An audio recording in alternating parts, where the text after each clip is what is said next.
ने मुझे सबके सामने बेइज्जत किया है और मैं तुम लोगों को बिल्कुल भी नहीं छोड़ूंगी। मैं तुम लोगों का जीना हराम कर दूंगी। इसका बदला मैं जरूर लूंगी। इशिका चुपचाप बैठी थी, लेकिन उसे माया की मन की सारी बातें पता चल रही थी। उसे पता था कि माया क्या सोच रही है और क्या प्लान बना रही है, लेकिन उसने उसे कुछ भी नहीं कहा। उसने मन ही मन सोचा, वक्त आने दो, अगर तुमने कुछ किया तो मैं तुम्हें अच्छे से सबक सिखाऊंगी। तभी क्लास में टीचर आ गए। सब अपनी अपनी जगह पर बैठ गए, लेकिन आज किसी का भी ध्यान पढ़ाई पर नहीं था, बल्कि आज सबके दिमाग में बस यही चल रहा था, क्या माया इशिका को इतनी आसानी से छोड़ देगी। लंच ब्रेक के बाद तीनों कैंटीन में साथ बैठी थी और आज के बारे में बातें कर रही थी। रूही बोली, यह माया बहुत खतरनाक है। वेदिका ने कहा, हाँ, हम लोगों को इनसे दूर रहना चाहिए। आईने जैसों के मुंह लगने की कोई जरूरत नहीं है। इशिका ने मुस्कुरा कर कहा, डरने की कोई जरूरत नहीं है, वह ऐसा कुछ नहीं करेगी। दोनों ने उसकी तरफ देखा। रूही ने कहा, तुम इतनी शांत क्यों हो? क्या तुम्हें डर नहीं लग रहा? जितना मैं उसे जानती हूँ, माया शांत बैठने वालों में से नहीं है, वह कुछ न कुछ जरूर करेगी। इशिका बोली, क्योंकि मुझे पता है वह क्या करने वाली है। इसकी चिंता तुम लोग मत करो, मैं संभाल लूंगी। दोनों चौंक गई। क्या मतलब? उन्होंने हैरानी से कहा। इशिका ने फिर बात बदलते हुए, कुछ नहीं, बस ध्यान रखना है। क्लास खत्म हुई, सब अपने अपने घर जाने लगे। माया दूर खड़ी, उसकी नजरें इशिका पर थी। उसने कहा, मैं तुम्हें छोड़ूंगी नहीं। दूसरी तरफ इशिका कार में बैठते हुए मुस्कुराई, मैं भी तैयार हूँ तुम्हारी अगली चाल के लिए। फिर इशिका घर पहुंच गई। सब उसका इंतजार कर रहे थे। इशिका फ्रेश होकर आई और सबके साथ हॉल में बैठ गई। उसने आप जो कुछ भी हुआ सबको बता दिया। दादी माँ ने कहा, उस लड़की की हिम्मत भी कैसे हुई मेरी लाडो से इस तरह बात करने की। आराध्या जी ने कहा, हाँ, वह ऐसा कैसे कर सकती है। अमृता जी ने हाँ में हाँ मिला दी। इशिका, उन सब की फिक्र मत करो, और प्यार देखकर बहुत खुश हो रही थी। लेकिन फिर उसने सबको शांत करते हुए कहा, आप लोग चिंता मत कीजिए, मैं उसे संभाल लूंगी। वैसे भी अभी उसने कुछ किया नहीं है।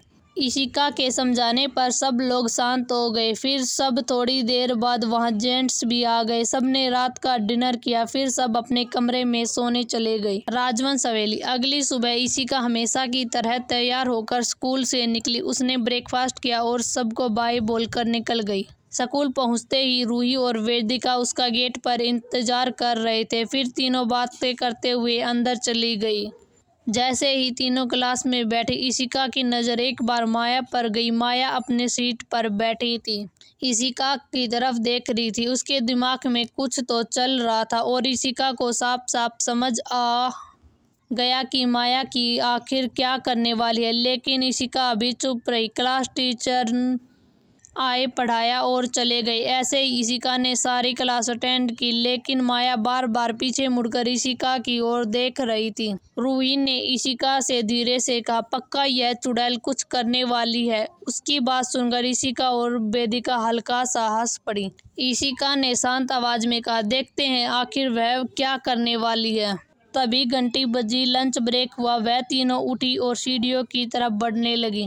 तीनों बातें करते हुए जा रही थी। सीढ़ियों पर थोड़ी भीड़ थी, बच्चे ऊपर नीचे जा रहे थे। माया भी पहले से सीढ़ियों के पास खड़ी थी। उसने अपनी सहेलियों का कुछ इशारा किया। जैसे इशिका पास आई, माया ने जानबूझकर अपना पैर आगे कर दिया।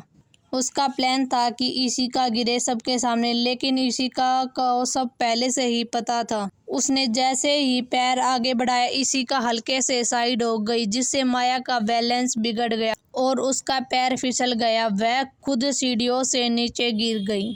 उसकी चीख निकल गई। सारे बच्चे वहीं रुक गए। सबकी नजर माया की तरफ थी। माया नीचे बैठी हुई थी, उसके पैरों में मोच आ गई थी।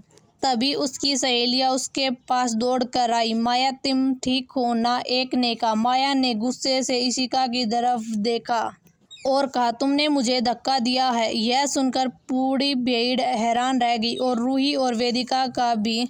कोई सामने से कैसे झूठ बोल सकता है, जबकि सब लोगों ने देखा वह खुद गिरी थी। इशिका ने सीधे कहा, मैंने कुछ नहीं किया, तुम खुद ही गिरी थी। इशिका ने शांति से कहा, तुमने खुद पैर आगे किया ताकि तुम मुझे गिरा सको, लेकिन तुम खुद गिर गई। क्यों, मैंने सही कहा ना? उसकी बात सुनकर माया का चेहरा सफ़ेद पड़ गया, लेकिन उसने खुद को संभालते हुए कहा, तुम झूठ बोल रही हो, तुमने मुझे गिराया है। तभी रूही ने कहा, मैंने देखा है, तुम खुद गिरी थी, ना कि इशिका ने गिराया है। वेदिका ने कहा, इशिका ने कुछ नहीं किया, तुम झूठ बोल रही हो। अब उनके बीच बहस शुरू हो गई थी। माया ने गुस्से में कहा, तुम लोग झूठ बोल रहे हो, इशिका यही थी, उसने मुझे गिराया है। इशिका ने ठंडी आवाज में कहा, मैं सच बोल रही हूँ, जबकि झूठ तुम बोल रही हो, तुम मुझ पर इल्जाम लगा रही हो। तभी वहां पर एक टीचर आ गई। उसने सख्त आवाज में कहा, यहाँ क्या हो रहा है? माया ने तुरंत रोने का नाटक किया और कहा, मैम, इन्होंने मुझे धक्का दिया है। टीचर की नज़र तुरंत इशिका की तरफ चली गई। उसकी नज़र में पहले से ही वह दोषी थी। उन्होंने इशिका से पूछा, क्या तुमने धक्का दिया है? इशिका ने साफ साफ कह दिया कि मैंने धक्का नहीं दिया, वह झूठ बोल रही है। लेकिन टीचर ने उसकी बात पर यकीन नहीं किया और बिना सोचे समझे माया की बात मान ली।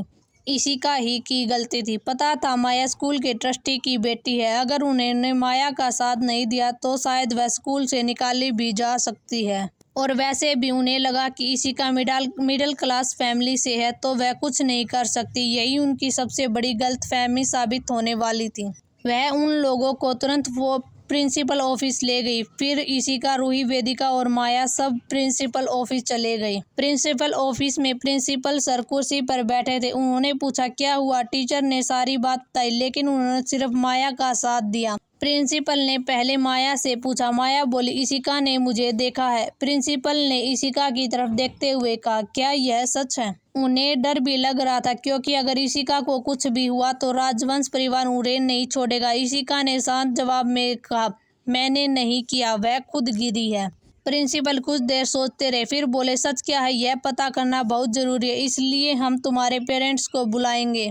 उसकी बात सुनकर कमरे में सन्नाटा छा गया। रूही और वेदिका ने इशिका की तरफ देखा, लेकिन इशिका बिल्कुल शांत थी। उसे डर नहीं था, क्योंकि उसे पता था सच क्या है, और उसे यह भी पता था कि आगे क्या होने वाला है। ऑफिस के बाहर माया बैठी थी। उसके चेहरे पर गुस्सा था। अब तुम्हें सजा मिलेगी, यही सोचकर वह खुश हो रही थी, लेकिन उसे यह नहीं पता था कि उसके साथ क्या होने वाला है। प्रिंसिपल ऑफिस में सन्नाटा था। इशिका, रूही, वेदिका एक तरफ खड़ी थी और माया अपनी माँ के साथ खड़ी थी। माया के पैरों में पट्टी बंधी थी, लेकिन उसके चेहरे पर अभी भी घमंड था, जैसे उसे पता हो कोई उसका कुछ नहीं बिगाड़ सकता। तभी प्रिंसिपल ने अभिराज जी को कॉल किया। अभिराज जी ने कॉल उठाई। प्रिंसिपल बोले, हेलो सर, आपके बेटी के साथ स्कूल में एक एक्सीडेंट हुआ है, आप प्लीज जल्दी से जल्दी आ जाइए। यह सुनते ही अभिराज जी का चेहरा बदल गया। आराध्या जी भी पास बैठी थी। उन्होंने घबरा कर पूछा, क्या हुआ, सब ठीक तो है ना?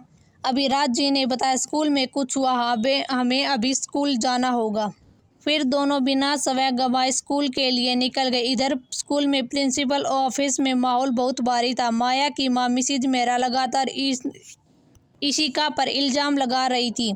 उन्होंने कहा, आपको समझ नहीं आ रहा, इस लड़की को अभी इस स्कूल से निकालिए, इसने मेरी बेटी को धक्का दिया है। वह बार बार इशिका की तरफ उंगली उठा रही थी, लेकिन इशिका शांत खड़ी रही। रूही और वेदिका इशिका के साथ खड़ी थी। उनके चेहरे पर गुस्सा था, क्योंकि मिसिज मेहरा बार बार इशिका की तरफ उंगली उठा रही थी। तभी अचानक ऑफिस रूम का दरवाजा खुला। वहां से अभिराज जी और आराध्या जी अंदर आए। पूरा कमरा एकदम शांत हो गया। उन्हें देखकर सब लोग हैरान रह गए, क्योंकि सब अभिराज जी और आराध्या जी को जानते थे कि वह कौन है। इसलिए सब हैरान थे कि वह यहाँ क्यों आए हैं। सबसे ज्यादा हैरान तो मिस्टर मेहरा थे, क्योंकि वह बहुत अच्छी तरह से जानते थे कि स्कूल उन्हीं का है। अभिराज जी और आराध्या जी तुरंत इशिका के पास आए। अभिराज जी ने तुरंत इशिका को देखते हुए कहा, लाडो, आप ठीक तो है ना?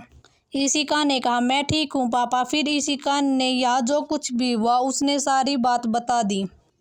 यह सुनकर अभिराज जी को बहुत गुस्सा आया। उन्होंने सख्त आवाज में प्रिंसिपल से कहा, मेरे स्कूल में मेरी बेटी को बुली किया जा रहा है और आप कुछ भी नहीं कर रहे। यह सब सुनकर मिस्टर और मिसिज मेहरा के चेहरे के रंग उड़ गए और माया हैरान थी, जिसे वह मिडिल क्लास की लड़की समझ रही थी, वह राजवंश परिवार की राजकुमारी है।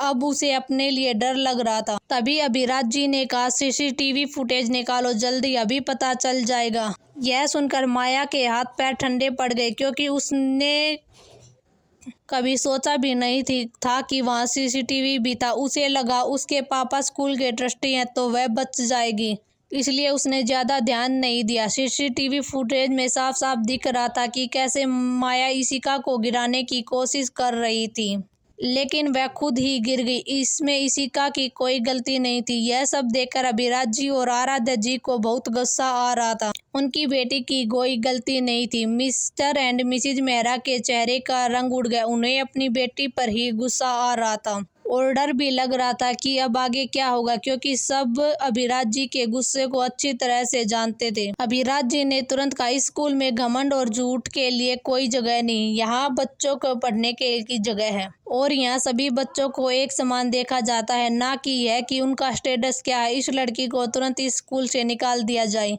माया तो रोने लगी और उसके पेरेंट्स बार बार अभिराज जी से माफी मांग रहे थे, लेकिन अभिराज जी को कोई फर्क नहीं पड़ा। फिर अभिराज जी ने कहा, और मिस्टर मेहरा आप अब से इस स्कूल के ट्रस्टी नहीं रहेंगे। मिस्टर मेहरा कुछ बोल ही नहीं पाए। आज उनकी बेटी की वजह से उनकी सारी पावर अब खत्म हो चुकी थी। उनका घमंड भी टूट चुका था। फिर अभिराज जी ने उस टीचर को जिसने माया का साथ दिया था उससे कहा, और आप बिना सच जाने फैसला लिया, आप भी स्कूल में रहने के लायक नहीं है। टीचर बोली, सॉरी सर, गलती हो गई, ऐसा दोबारा नहीं होगा। लेकिन अब बहुत देर हो चुकी थी। उनकी सॉरी कहने का कोई मतलब नहीं था। टीचर की आंखों में आंसू आ गए। उन्हें समझ आ गया उन्होंने गलत का साथ दिया था। माया और उसके पेरेंट भी चुपचाप वहां से चले गए। अब उनके पास कहने को कुछ नहीं था। कुछ देर बाद अभिराज जी और आराध्या जी वापस चले गए। स्कूल के बाहर रूही चुपचाप खड़ी थी और इशिका की तरफ देख रही थी। तभी वेदिका ने कहा, क्या हुआ रूही, तुम चुप क्यों हो? रूही ने कहा, तुमने मुझे बताया क्यों नहीं कि तुम रॉयल प्रिंसेस हो?